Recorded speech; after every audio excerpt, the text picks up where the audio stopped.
so there's a couple of terms up here, base and properties of exponents. The reason those are up here is because without understanding that previous learning, you can't go on further. Cody, close it, please. Okay. So a base, just remember, is the number on the bottom raised to an exponent. Okay. Properties of exponents. Two of the key ones today that you need to know. If you have two powers that are multiplied, you add the exponents. If you have two powers that are divided, you subtract the exponents. Why is that important? Well, logarithms are inverses of exponentials, so they have some of those same properties. And that's what you'll see right here. We have something called a product property of logarithms. And it's basically saying if I have log base b of a product, m times n, some number multiplied by another one, then I can actually take that logarithm and split it apart into two different logarithms, log base b of m plus log base b of n. But this is not intuitive to us. If you see m times n, you would like to say multiplied, right? But that's not how it works. It's the same thing with powers. When you multiply powers, you add the exponents. Remember, logarithms are exponents. We're adding the two exponents here. Exponent plus exponent to give us the power or the result or whatever. Okay? What's going to happen with these properties is you will use them in both directions. Sometimes you'll be given this statement here on the right and be asked to condense it, which means if you see two logs added, as long as they have the same base, in this case b, then you can multiply the m and the n number and condense it together. Sometimes you'll be asked to expand. And that would be just going the opposite direction. Here's the m times n, expanding it out to adding the two logs separately. So that's called the product property. The quotient property, remember quotient means divide. If you're dividing the m and the n inside of a logarithm, you actually subtract the two logarithms. Or if you have two logs that are being subtracted, you can condense them down into one logarithm if you divide the m and the n. So those are two properties that come directly from exponent properties. Okay? A power property. And this one's going to be helpful when we have a logarithm with a base b, and then the of number, we've called it, has an exponent on it. Because what this property says is if there's an exponent here on the m, we can actually take it out front, and it multiplies on the outside of the log base b of m. Okay, and so those are three properties we're going to be using a little bit today. If you can flip your paper over to page 177.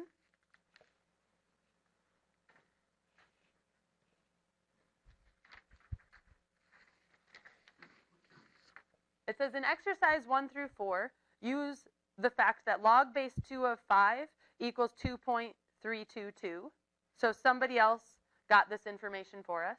And that log base 2 of 12 equals 3.585. We're going to use that information to actually evaluate each of these logarithms. Okay? And so if I have log base 2 of 60, I can't do that the way we've done it so far. I cannot find 2 to the what equals 60. Because 2 to the 5th is 32. 2 to the 6th is going to be 64. So we know we can't find this in our heads easily. But what we can do is use this information that we have to rewrite our logarithm. This one's actually, if you look at the 60, we want to be able to use the numbers of 5 and 12 if possible. What do you know about 5, 12, and 60? How are they related?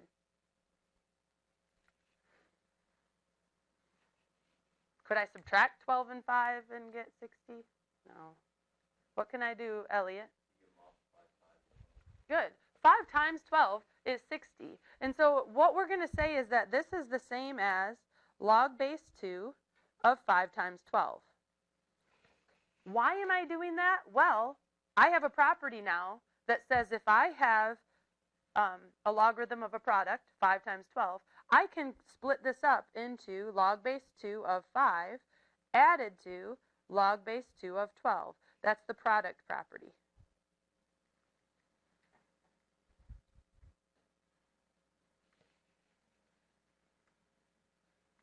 Why is that helpful? Well, look back to directions. We know that log base 2 of 5 is equal to 2.322, well, approximately. And we know that log base 2 of 12 is approximately 3.585. And now I just add those two numbers together. Oh, and I got 5.907, but can I have a couple people just double check that? Make sure I didn't make a mistake. Type something wrong. Audrey, let me know when you...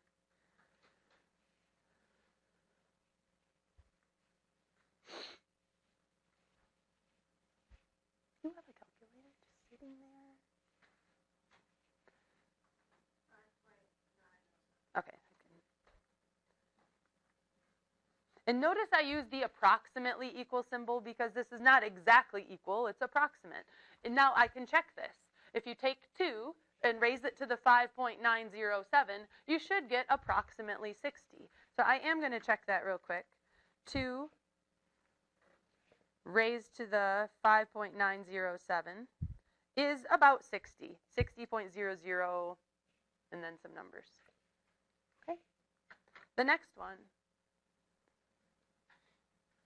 So the idea is we're trying to use the numbers we have, either 5 or 12, in some way, products, powers of these numbers, to get to the number in our logarithm. And so for this one, 1 over 144, I know that that number could come if I did 12 squared, is 144, but made it a reciprocal. So what gives me a reciprocal?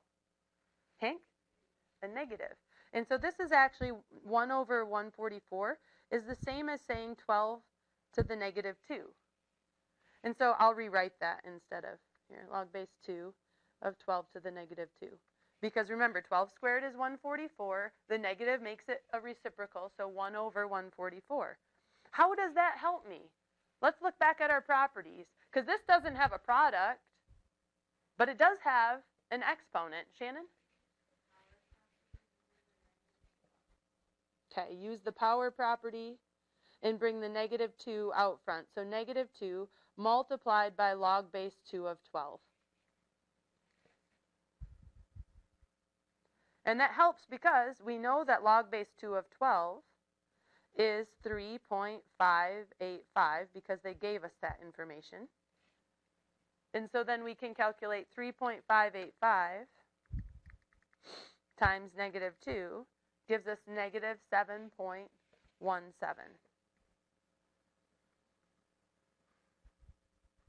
Cody, can you verify that number's correct? Did you do? Seems about right. 3.5 times 2 is 7, so.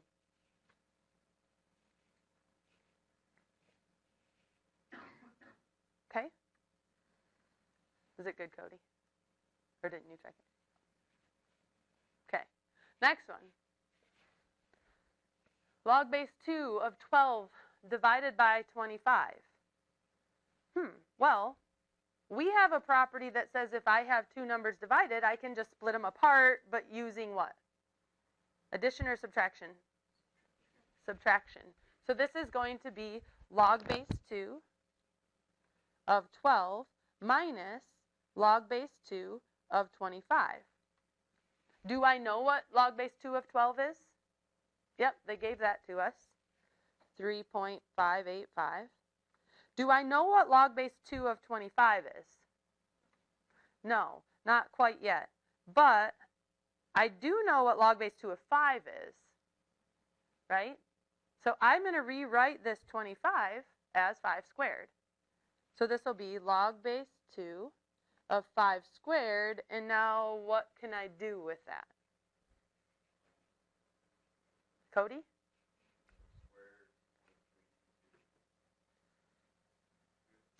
No, I cannot.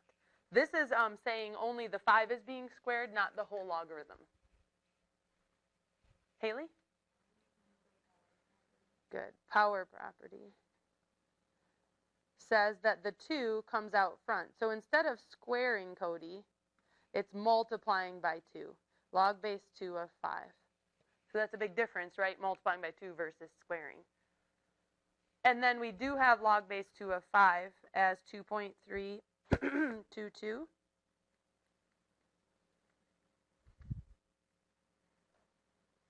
And then from there, the rest is on our, on our calculator. So 2 times 2.322.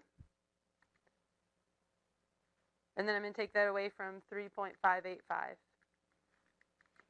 So I ended up with approximately negative 1.059.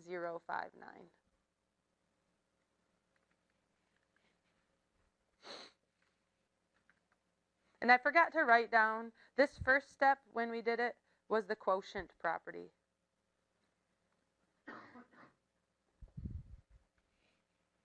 So we did the quotient property to split apart the logarithm, and then we worked from there, then we did the power property. All right, the next one, I want you to play around with multiplying some numbers together to try to get 720. We only have 5 and 12 really to work with. So either powers of 5 and powers of 12, or multiplying 5s and 12s together somehow to get 720. When you think you have something that works, raise your hand. Okay, I've got 2 people. I'm going to wait till I have about 5.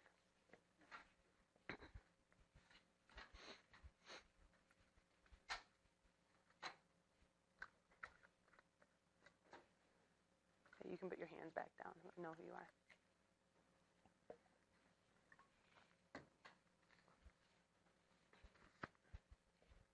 Got it, you think? Okay, I think we have about 5 people. So Jenna, what did you say would work? 144 times 5. Okay, so if we take the 720 and make it 144 times 5, well, how does that help us, Jenna? Okay, so this is actually, could we say this is 12 times 12 times 5? Yeah, 12 times 12 is oops, you can't quite see it, is 144 times 5. Or you could say 12 squared times 5. There's 2 approaches to this question. I'm going to do it based off of the 12 times 12 times 5. When I'm multiplying logarithms, how do we split them apart again? Or I shouldn't say multiplying logarithms. When the number in the logarithm is multiplied, how do I split the logs apart again? Hank, do you remember? Yes. Okay, good. So it's a power property. So I'm going to make this log base 2 of 12 plus log base 2 of 12 plus log base 2 of 5. In all of what we've seen so far, we've only seen 2 factors, but you can do this with as many as you want. And so I've split this now into 3 different factors, or 3, in this case now it became 3 different logarithms. And then we have a value for each of these. We have the 3.585 for the log base 2 of 12, so plus 3.585 plus 2.322. And if I add those together, I'll get my answer.